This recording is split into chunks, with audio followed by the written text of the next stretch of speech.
ഞാനിപ്പോൾ നിൽക്കുന്നത് തിരുവനന്തപുരം കോർപ്പറേഷനിൽ ശാസ്തമംഗലം ജംഗ്ഷനിൽ നിന്ന് വെറും 3.25 കിലോമീറ്റർ മാത്രം ദൂരത്തിലാണ്. ട്രിവാൻഡ്രം സെൻട്രലിൽ നിന്നാണെങ്കിൽ വെറും 7.8 കിലോമീറ്റർ, അതായത് 8 കിലോമീറ്ററിനകത്ത് മാത്രം ദൂരം വരുന്നത്. ഇവിടെ 4.1 സെൻറ്റിലും 3.5 സെൻറ്റിലും 1775 സ്ക്വയർ ഫീറ്റിലും 1750 സ്ക്വയർ ഫീറ്റിലുള്ള രണ്ട് വീടുകളാണ് നിങ്ങളെ പരിചയപ്പെടുത്താൻ പോകുന്നത്. രണ്ടും 3 BHK വീടുകളാണ്.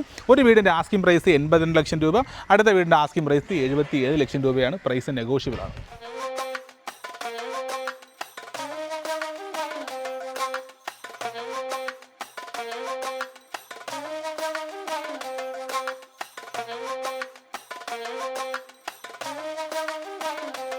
ഇവിടെ മൊത്തത്തിൽ രണ്ട് വീടുകൾക്കും ചുറ്റുമതിൽ കൊടുത്തിട്ടുണ്ട്. മതിലായിട്ട് ചെറിയ ഡിസൈനും കൊടുത്തിട്ടുണ്ട്. അവിടെ ലൈറ്റ് കൊടുത്തിട്ടുണ്ട്, കോളിംഗ് ബെല്ല് കൊടുത്തിട്ടുണ്ട്. ഇവിടെ വിക്കറ്റ് ഗേറ്റ് കൊടുത്തിട്ടുണ്ട്. കൂടാതെ തന്നെ ഇവിടെ സ്ലൈഡ് ചെയ്യാൻ പറ്റിയ ഗേറ്റും കൊടുത്തിട്ടുണ്ട്. സ്ലൈഡ് ഈ ഒരു മതിലിൻ്റെ പുറത്തേക്കാണ് വരുന്നത്. അതുകൊണ്ട് തന്നെ വണ്ടി പാർക്ക് ചെയ്യാൻ ഈസി ആയിരിക്കും. ഇവിടെ രണ്ട് കാറുകൾക്ക് സുഖമായിട്ട് പാർക്ക് ചെയ്യാനുള്ള സ്പേസ് ഉണ്ട്. ഇവിടെ ഒരു കവേഡ് ആയിട്ടുള്ള കാർ പാർക്കിംഗ് വരുന്നുണ്ട്. ഒരു ക്യാൻ ലിവറ കൊടുത്തിരിക്കുന്നത്, അതുകൊണ്ട് തന്നെ വണ്ടി സുഖമായിട്ട് വളച്ച് കയറ്റാൻ പറ്റുന്നതാണ്. ഇവിടെയൊക്കെ പ്ലാന്റ് വയ്ക്കാൻ വേണ്ടിയുള്ള സ്പേസ് കൊടുത്തിട്ടുണ്ട്. ഇവിടെ ആയിട്ടൊരു കാർ പാർക്ക് ചെയ്യും. അങ്ങനെ രണ്ട് കാറുകൾക്ക് സുഖമായിട്ട് പാർക്ക് ചെയ്യാനുള്ള സ്പേസ് ഉണ്ട്. ഇവിടെ വാട്ടർ കണക്ഷനാണ്, എപ്പോഴും വെള്ളം കിട്ടുന്ന സ്ഥലമാണ്. ഇനി നമുക്കിവിടെ മുറ്റം നോക്കുകയാണെങ്കിൽ മൊത്തത്തിൽ ഇൻ്റർലോക്ക് ചെയ്തിരിക്കുകയാണ്. ഇവിടെ ഈ കവേഡ് ആയിട്ടുള്ള കാർ പോർച്ചിന് പുറകിലായിട്ട് സൈഡിൽ ഡിസൈൻ കാണാം. അവിടെ ആയിട്ട് 4-way ലൈറ്റും കൊടുത്തിട്ടുണ്ട്.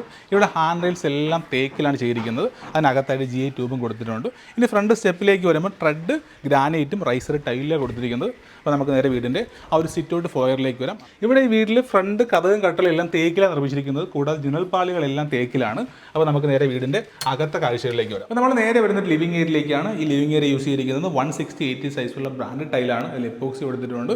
ഫ്രണ്ടിലായിട്ട് TV കൊണ്ട് കൊടുത്തിട്ടുണ്ട്. മൊത്തത്തിൽ WPC കൊടുത്തിരിക്കുന്നത്. അല്ലാതെ ഒരു പ്രൊഫൈൽ ചാനലും കൊടുത്തിട്ടുണ്ട്. സ്വിച്ച് ബോർഡെല്ലാം ആങ്കർ എന്ന ബ്രാൻഡാണ് നിർമ്മിച്ചിരിക്കുന്നത്. മുകളിൽ സിമ്പിൾ ആയിട്ടുള്ള പ്രൊഫൈൽ ചാനലും കൊടുത്തിട്ടുണ്ട്. ഇനി നമുക്ക് നേരെ ഡൈനിങ് ഏരിയയിലേക്ക് വരാം. ഡൈനിങ് ഏരിയയിലേക്ക് വരും. ഇവിടെ ഒരു പാർട്ടീഷൻ കൊടുത്തിട്ടുണ്ട്. അതിനകത്തായിട്ട് പോയിന്റ് ലൈറ്റും കൊടുത്തിട്ടുണ്ട്. നല്ല സ്പേസ് ഉള്ള ഡൈനിങ് ഏരിയ ആണ്. ഇവിടെയും സ്റ്റോറേജ് സ്പേസ് ഉണ്ട്. ഇവിടെ ഫോയറിലായിട്ടും WPC പാനൽ കൊടുത്തിരിക്കുകയാണ്. ഇവിടെയാണ് ഹാവൽസിൻ്റെ DB കൊടുത്തേക്കുന്നത്. അകമേ യൂസ് ചെയ്തിരിക്കുന്ന ആങ്കർ തന്നെയാണ്. 3 ഫേസ് കണക്ഷനുമാണ്. ഇനി നമുക്ക് നേരെ ഈ ഒരു ഡൈനിങ് ഏരിയയിലേക്ക് വരുമ്പോൾ പ്രത്യേകിച്ചാണ് വാഷിംഗ് യൂണിറ്റ് കൊടുത്തിരിക്കുന്നത്. സെറയുടെ വാഷ് ബേസിനാണ് യൂസ് ചെയ്തിരിക്കുന്നത്. അതുകൂടാതെ തന്നെ ഇവിടെ ടച്ച് ചെയ്തുകൊണ്ട് കളർ ചെയ്യുന്ന മിറർ കൊടുത്തിട്ടുണ്ട്. ഇതെല്ലാം ഒരു ചാർക്കോൾ പാറ്റേണിലോ WPC യൂസ് ചെയ്തിരിക്കുന്നത്. മുകളിൽ അപ്പർ ക്യാമറ കൊടുത്തിട്ടുണ്ട്. മുകളിലായിട്ട് പ്രൊഫൈൽ ചാനൽ കൊടുത്തിട്ടുണ്ട്. ഇവിടെയും ഈ ഒരു ഭാഗത്തായിട്ടും പ്രൊഫൈൽ ചാനൽ കൊടുത്തിരിക്കുകയാണ്. ഈ ഒരു ഭിത്തിയിൽ നമ്മുടെ ഡൈനിങ് ഏരിയയുടെ ഈ ഭാഗത്തെ ഭിത്തിയിൽ മൊത്തത്തിൽ WPC കൊടുത്തിരിക്കുകയാണ്. അതിനകത്ത് സ്വിച്ച് ബോർഡ് കാണാം. മുകളിലെല്ലാം സിമ്പിളായിട്ടാണ് ചെയ്തിരിക്കുന്നത്. ഇവിടെയും പ്രൊഫൈൽ ചാനൽ കൊടുത്തിട്ടുണ്ട്. ഇതൊരു ഓപ്പൺ കിച്ചണാണ് കൊടുത്തിരിക്കുന്നത്. അതിൻ്റെ എൻട്രൻസിലായിട്ട് ബ്രേക്ക്ഫാസ്റ്റ് കൗണ്ടർ കൊടുത്തിട്ടുണ്ട്. ഇവിടെ ആയിട്ടും WPC പാനൽ കാണാം. ഇവിടെ മുകളിലായിട്ട് 2 ഹാങ് ലൈറ്റും കൊടുത്തിട്ടുണ്ട്. അപ്പോൾ നമുക്ക് നേരെ കിച്ചണിലേക്ക് വരാം. കിച്ചൺ നോക്കുമ്പോൾ നല്ല സ്പേസ് ഉള്ള കിച്ചണാണ്. ഫുഡ് കൊടുത്തിട്ടുണ്ട്. മൊത്തത്തിൽ പ്രൊഫൈൽ ചാനൽ കൊടുത്തിട്ടുണ്ട്. മുകളിൽ ഡബിൾ ലെയർ ആയിട്ടാണ് അപ്പർ ക്യാബിനറ്റ് കൊടുത്തിരിക്കുന്നത്. ഇതെല്ലാം ചെയ്തിരിക്കുന്നത് WPC ആണ്. ഇതെല്ലാം സോഫ്റ്റ് ക്ലോസ് ആണ്. എല്ലാം നീറ്റായിട്ട് ചെയ്തിട്ട് സോസർ യൂണിറ്റ് എല്ലാം ചെയ്തിട്ടുണ്ട്. അതുകൂടാതെ തന്നെ നല്ല നീറ്റായിട്ട് ആ കളർ തീം എല്ലാം കൊടുത്തിട്ടുണ്ട്. 2 സിങ്കോക്കും വലിയൊരു ഹാൻഡ് മെയ്ഡ് ആയിട്ടുള്ള സിങ്ക് കൊടുത്തിരിക്കുന്നത്. ഈ ഒരു ടേബിൾ ടോപ്പ് നോക്കുകയാണെങ്കിൽ മൊത്തത്തിൽ ഗ്രാനൈറ്റാണ് യൂസ് ചെയ്തിരിക്കുന്നത്. ഈ ഒരു വിൻഡോയുടെ ഈ ഭാഗത്ത് ഒരു ഗ്രാനൈറ്റ് പീസ് കാണും. 2 ഭാഗത്തും അങ്ങനെ തന്നെയാണ്. അപ്പോൾ നമുക്ക് എന്തെങ്കിലും കഴുകി അവിടെ വെക്കണമെങ്കിൽ സുഖമായിട്ട് വെക്കാൻ പറ്റുന്നതാണ്. അത് മാത്രമല്ല അത് ക്ലീൻ ചെയ്യാനും വളരെ എളുപ്പമാണ്. അതുപോലെ ഫ്രിഡ്ജ് വെക്കാൻ വേണ്ടിയിട്ടും ബാക്കിയുള്ള യൂസ് ചെയ്യാനുള്ള പോയിൻറ്റ്സ് എല്ലാം കൃത്യമായി കൊടുത്തിട്ടുണ്ട്. ഇനി നമുക്ക് ഒരു വർക്ക് ഏരിയ ഉണ്ട് പുറകിലായിട്ട്. അപ്പോൾ ഈ ഒരു സ്പേസ് മൊത്തത്തിൽ വർക്ക് ആക്കിയിരിക്കുകയാണ്. ഇവിടെ മൊത്തത്തിൽ ഷീറ്റ് ചെയ്യുകയാണ്. GI ട്യൂബും ഷീറ്റും കൊടുത്തിരിക്കുകയാണ്. അപ്പോൾ ഇവിടെ നമുക്കിനി ഒരു സ്ലാബ് ചെയ്താൽ മാത്രം മതി. അപ്പോൾ ആവശ്യം ഉണ്ടെങ്കിൽ അവർ ചെയ്തു തരുന്നതാണ്. അപ്പോൾ എല്ലാം വളരെ നീറ്റായിട്ടാണ് ചെയ്തിരിക്കുന്നത്. ഇനി നമുക്ക് നേരെ റൂമിലെ കാഴ്ചകളിലേക്ക് പോകും. ഇതാണ് ഗ്രൗണ്ട് ഫ്ലോറിലെ ഫസ്റ്റ് ബെഡ്റൂം. ഈ ഒരു ബെഡ്റൂം നോക്കുകയാണെങ്കിൽ ഇവിടെയും വലിയ ടൈൽസാണ് യൂസ് ചെയ്തിരിക്കുന്നത്. 160/80 സൈസുള്ള ടൈൽസാണ്. ഇവിടെ വാർഡ്രോബ് കൊടുത്തിട്ടുണ്ട്. വലിയ വാർഡ്രോബാണ് കൊടുത്തിരിക്കുന്നത്. കൂടാതെ മിറർ യൂണിറ്റ് കൊടുത്തിട്ടുണ്ട്. ഇവിടെ ആയിട്ട് മേക്കപ്പ് ഏരിയ സെറ്റ് ചെയ്തിട്ടുണ്ട്. കൂടാതെ 3 വിൻഡോസ് ഇവിടെ കാണാം. അതിന് മുകളിലായിട്ട് ഹാങ്ങിങ് ലൈറ്റ് കൊടുത്തിട്ടുണ്ട്. വേറൊരു ഗ്രേ തീമിലാണ്. ഒരു ഭിത്തി മാത്രം വേറെ കളർ യൂസ് ചെയ്തിരിക്കുകയാണ്. മുകളിൽ സിമ്പിളായിട്ടുള്ള പ്രൊഫൈൽ ചാനലാണ് യൂസ് ചെയ്തിരിക്കുന്നത്. ഇവിടെ 2 വിൻഡോ കൊടുത്തിട്ടുണ്ട്. ഇവിടെ വാഷ്റൂം അറ്റാച്ച്ഡ് ആണ്. ഈ ഒരു വാഷ്റൂം നോക്കുകയാണെങ്കിലും ഇതെല്ലാം ബ്രാൻഡഡ് ഫിറ്റിംഗ്സാണ് യൂസ് ചെയ്തിരിക്കുന്നത്. സെറയാണ് യൂസ് ചെയ്തിരിക്കുന്നത്. കൂടാതെ പ്രയാഗ് യൂസ് ചെയ്തിട്ടുണ്ട്. ക്ലോസറ്റ് യൂസ് ചെയ്യുന്ന സെറ തന്നെയാണ്. നീറ്റായിട്ട് ചെയ്തിരിക്കുന്നത്. ഡ്രൈ ഏരിയ വെറ്റ് ഏരിയ പ്രത്യേകിച്ച് കൊടുത്തിരിക്കുന്നത്. നമ്മൾ കയറുന്ന ഈ ലെഫ്റ്റ് സൈഡിലാണ് വെറ്റ് ഏരിയ. ഇത് ഡ്രൈ ഏരിയ ആണ്. അതെല്ലാം നീറ്റായിട്ട് ചെയ്തിരിക്കുന്ന വലിയൊരു റെയിൻ ഷവർ കൊടുത്തിട്ടുണ്ട്. അപ്പോൾ ഇവിടെ ഗ്രൗണ്ട് ഫ്ലോറിൽ ഒരു ബെഡ്റൂമാണ്. ഇനി 2 ബെഡ്റൂമുകൾ മുകളിലാണ് വരുന്നത്. അപ്പോൾ നമുക്ക് നേരെ അപ്സ്റ്റെയറിലെ കാഴ്ചകളിലേക്ക് പോകും. ഇതാണ് അപ്സ്റ്റെയറിലേക്കുള്ള ഒരു സ്റ്റെയർകേസ് വരുന്നത്. ഇവിടെ ആയിട്ട് ഒരു വുഡ് രീതിയിലുള്ള ടൈൽസ് ചെയ്തിരിക്കുന്നത്. ഇവിടെ ആയിട്ടും ഒരു ടൈൽ പീസ് ആണ്. അതിന് മൊത്തത്തിൽ ഒരു ചുറ്റാക്ക് ബോർഡർ ഗ്രാനൈറ്റാണ് കൊടുത്തിരിക്കുന്നത്. ബാക്കി സ്റ്റെപ്പ് ട്രെഡ് ഗ്രാനൈറ്റും റൈസർ ടൈലുമാണ്. അതുപോലെ സ്റ്റെയർകേസിൽ ആ ഒരു ഹാൻഡ് റെയിൽസ് എല്ലാം തേക്കാണ്. അതിൽ GI ട്യൂബും കൊടുത്തിട്ടുണ്ട്. അപ്പോൾ നമ്മൾ നേരെ വരുന്ന ഒരു അപ്പർ ലോഞ്ചിലും അതുപോലെ ഒരു ബാൽക്കണിയും അങ്ങനെ 2 മിക്സ് ചെയ്ത ഏരിയയിലേക്കാണ്. ഇവിടെ ഒരു വുഡ് വുഡ് പാറ്റേണിലുള്ള ടൈൽസ് യൂസ് ചെയ്തിരിക്കുന്നത്. അതിനകത്ത് ബോക്സ് കൊടുത്തിട്ടുണ്ട്. ഇവിടെ GI ട്യൂബ്, ഒരു സ്ക്വയർ ട്യൂബാണ് അതിൻ്റെ ഈ ഒരു ഡിസൈനിൽ കൊടുത്തിരിക്കുകയാണ്. ഇവിടെ മുകളിലായിട്ടും ആ ഒരു സിമ്പിളായിട്ടുള്ള പ്രൊഫൈൽ ചാനൽ കൊടുത്തിട്ടുണ്ട്. ഒരു 3 സ്റ്റെപ്പ് കൊടുത്തിട്ടാണ് നേരെ നമ്മൾ അപ്പർ ലോഞ്ചിലേക്ക് വരുന്നത്. ഈ ഒരു അപ്പർ ലോഞ്ച് നോക്കുകയാണെങ്കിൽ ഒരു ഫോയർ പോലെ സെറ്റ് ചെയ്തിരിക്കുകയാണ്. അവിടെ നിന്ന് വീണ്ടും സ്റ്റെയർകേസ് കൊടുത്തിരിക്കുകയാണ്. നമുക്ക് നേരെ റൂഫ് ടോപ്പിലേക്ക് പോകാനുള്ള സൗകര്യമുണ്ട്. ഇനി ഇവിടെ 2 ബെഡ്റൂമുകളാണ് വരുന്നത്. അപ്പോൾ നമുക്ക് നേരെ ഇവിടുത്തെ രണ്ടാമത്തെ ബെഡ്റൂമിലേക്ക് വരാം. ഈ വീട്ടിലെ രണ്ടാമത്തെ ബെഡ്റൂം നോക്കുകയാണെങ്കിൽ നല്ല സ്പേസ് ഉള്ള റൂമാണ്. ഇവിടെ ആയിട്ട് 160/80 സൈസുള്ള ബ്രാൻഡഡ് ടൈലാണ് യൂസ് ചെയ്തിരിക്കുന്നത്. എപ്പോക്സി കൊടുത്തിട്ടുണ്ട്. അതുകൂടെ മുകളിലായിട്ട് സിമ്പിൾ ആയിട്ടുള്ള പ്രൊഫൈൽ ചാനലാണ് കൊടുത്തിരിക്കുന്നത്. വാർഡ്രോബ് കൊടുത്തിട്ടുണ്ട്. വലിയ വാർഡ്രോബ് കൊടുത്തിരിക്കുന്നത്. ഇവിടെ മിറർ യൂണിറ്റും കൊടുത്തിട്ടുണ്ട്. മേക്കപ്പ് ചെയ്ത് സെറ്റ് ചെയ്യാൻ വേണ്ടിയിട്ടുള്ള സ്പേസും കൊടുത്തിട്ടുണ്ട്.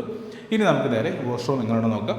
ഈ ഒരു വാഷ്റൂം നോക്കുകയാണെങ്കിലും ഇവിടെയും ഡ്രൈ ഏരിയ വെറ്റ് ഏരിയ പ്രത്യേകിച്ചാണ് കൊടുത്തിരിക്കുന്നത്. ഇവിടെ ഇതാണ് വെറ്റ് ഏരിയ. അതുകൊണ്ട് ഡ്രൈ ഏരിയ വെറ്റ് നല്ല സ്പേസ് ഉണ്ട്. നല്ല ലെങ്ത് ഉള്ള വാഷ്റൂമാണ്. താഴത്തെ വാഷ്റൂം അതുപോലെ തന്നെയാണ്, ലെങ്ത് ഉള്ളതാണ്. ബാക്കി ഫിറ്റിംഗ്സ് എല്ലാം സെറയാണ് യൂസ് ചെയ്തിരിക്കുന്നത്. ഇനി നമുക്ക് നേരെ മൂന്നാമത്തെ ബെഡ്റൂമിലേക്ക് പോകും. ഇതാണ് ഈ വീട്ടിലെ മൂന്നാമത്തെ ബെഡ്റൂം. ഈ ഒരു ബെഡ്റൂം നോക്കുകയാണെങ്കിൽ ഇവിടെയും 160/80 സൈസുള്ള വെറ്റിഫൈ ടൈലാണ് യൂസ് ചെയ്തിരിക്കുന്നത്. അതിൽ എപ്പോക്സി കൊടുത്തിട്ടുണ്ട്. ഈ ഒരു ഭിത്തിക്ക് വേറൊരു കളറാണ് കൊടുത്തിരിക്കുന്നത്. അതുകൊണ്ട് ഓൾ ഹാങ് ലൈറ്റ് കൊടുത്തിട്ടുണ്ട്. മുകളിലായിട്ട് സിമ്പിൾ ആയിട്ടുള്ള സീലിംഗ് ലൈറ്റ് ഉണ്ട്. വലിയ വാർഡ്രോബും കൊടുത്തിട്ടുണ്ട്. ഇവിടെ 3 ഡോറുകൾ വരുന്ന വാർഡ്രോബ് കൊടുത്തിരിക്കുന്നത്. കൂടാതെ മിറർ യൂണിറ്റും കൊടുത്തിട്ടുണ്ട്. വാഷ്റൂം അറ്റാച്ച്ഡ് ആണ്. ഈ ഒരു വാഷ്റൂം നോക്കുകയാണെങ്കിലും ഇതും വലിയൊരു വാഷ്റൂം തന്നെയാണ്. ഇവിടെയും സെറയുടെ ഫിറ്റിംഗ്സായി യൂസ് ചെയ്തിരിക്കുന്നത്. കൂടാതെ പ്രയാഗിൻ്റെയാണ് ഈ ടാപ്പൊക്കെ യൂസ് ചെയ്തിരിക്കുന്നത്. സെറയുടെ വാഷ് ബേസ് യൂസ് ചെയ്തിരിക്കുന്നത്. വലിയ വാഷ്റൂമാണ്. നല്ല സ്പേസ് ഉള്ള വാഷ്റൂമാണ്. അതുപോലെ എക്സോസ്റ്റ് ഫാൻ കൊടുത്തിട്ടുണ്ട്. അതുപോലെ ആൻറ്റി സ്കിഡാൽ ടൈലാണ് യൂസ് ചെയ്തിരിക്കുന്നത്. ഈ ഒരു വാഷ്റൂമിൻ്റെ സ്പേസ് നോക്കുകയാണെങ്കിൽ 6 അടി വീതിയും 8 അടി നീളവും വരുന്ന വാഷ്റൂമാണ്. അത് കാർപ്പറ്റ് ഏരിയ മാത്രം വരുന്ന അത്രയും സ്പേസ് ഉള്ള വാഷ്റൂമാണ്. ഇനി നമുക്ക് കാണേണ്ടത് ഇങ്ങോട്ടുള്ള ഈ ഒരു റൂഫ് ടോപ്പിലേക്കുള്ള കാഴ്ചകളാണ്. റൂഫ് ടോപ്പിലേക്ക് വരുമ്പോൾ ഇവിടെ ആയിട്ടും ഹാൻഡ് റെയിൽസ് കാണാം. ഇതെല്ലാം തേക്കിന് നിർമ്മിച്ചിരിക്കുന്നത്. ഈ ഒരു ഭാഗത്തായിട്ട് വാഷിംഗ് മെഷീൻ വയ്ക്കാനുള്ള സ്പേസ് കൊടുത്തിട്ടുണ്ട്. അവിടെയും വേറൊരു ടോണിലെ പെയിൻ്റാണ് യൂസ് ചെയ്തിരിക്കുന്നത്. എല്ലാം വളരെ നീറ്റായിട്ടാണ് ചെയ്തിരിക്കുന്നത്. അതായത് 4.1 സെൻറ്റിൽ 1775 സ്ക്വയർ ഫീറ്റുള്ള ഇത്രയും ക്വാളിറ്റി നിർമ്മിച്ചിരിക്കുന്ന ഈ വീടിൻ്റെ ആസ്കിംഗ് പ്രൈസ് 82 ലക്ഷം രൂപയാണ്. പ്രൈസ് നെഗോഷ്യബിൾ ആണ്. തൊട്ടടുത്തുള്ള വീടെന്നുള്ളത് 3.5 സെൻറ്റാണ്. അത് 1750 സ്ക്വയർ ഫീറ്റാണ്. ആ വീടിൻ്റെ ആസ്കിംഗ് പ്രൈസ് 77 ലക്ഷം രൂപയാണ്. 77 ലാക്സ് ആണ്. രണ്ടും പ്രൈസ് നെഗോഷ്യബിൾ ആണ്. അപ്പോൾ ഈ വീട് സ്വന്തമാക്കണമെങ്കിൽ എന്നെ കോൺടാക്ട് ചെയ്യാം. ഇനി ഈ വീട് നിർമ്മിച്ച ബിൽഡറെ കുറിച്ച് പറയുകയാണെങ്കിൽ അദ്ദേഹത്തിന് യൂട്യൂബ് ചാനലോ ഫേസ്ബുക്ക്, ഇൻസ്റ്റാഗ്രാം അങ്ങനെ പേജൊന്നുമില്ല. അദ്ദേഹം സ്വന്തമായിട്ട് മാർക്കറ്റ് ചെയ്യുന്നില്ല. ഈ വീടുകൾ ഏതെങ്കിലും ബിൽഡേഴ്സ് എന്ന പേരിലുള്ള ചാനൽ കാണുന്നുണ്ടെങ്കിൽ അവരെല്ലാം റിയൽ എസ്റ്റേറ്റ് ബ്രോക്കേഴ്സ് മാത്രമാണ്. ഈ വീട് നിർമ്മിച്ച ചാനൽ അങ്ങനെ യൂട്യൂബ് ചാനലൊന്നുമില്ല. അതുകൊണ്ട് എടുത്ത് പറയുകയാണ്. ഈ ഒരു ലൊക്കേഷൻ നോക്കുവാണെങ്കിൽ ഇവിടെ ഒരുപാട് റിയൽ എസ്റ്റേറ്റ് ബ്രോക്കേഴ്സ് ബിൽഡേഴ്സ് എന്ന പേരിൽ ചാനൽ ക്രിയേറ്റ് ചെയ്തിട്ടുണ്ട്. അവരതിൽ വീഡിയോ ചെയ്യുന്നുണ്ട്. അപ്പോൾ അതൊന്നും ഈ വീട് നിർമ്മിച്ച ആൾക്കാരിലെന്ന് എടുത്ത് പറയുകയാണ്. അപ്പോൾ ഈ വീട് സ്വന്തമാക്കണമെങ്കിൽ എന്നെ കോൺടാക്ട് ചെയ്യാം. നമ്പർ ഞാൻ ഡിസ്പ്ലേ കൊടുത്തിട്ടുണ്ട്. ഇതുപോലുള്ള പുതിയ വീഡിയോസ് ആവശ്യമുണ്ടെങ്കിൽ ചാനൽ സബ്സ്ക്രൈബ് ചെയ്യുക. അപ്പോൾ നമുക്ക് അടുത്തൊരു വീഡിയോയുമായി കാണാം. Thank you.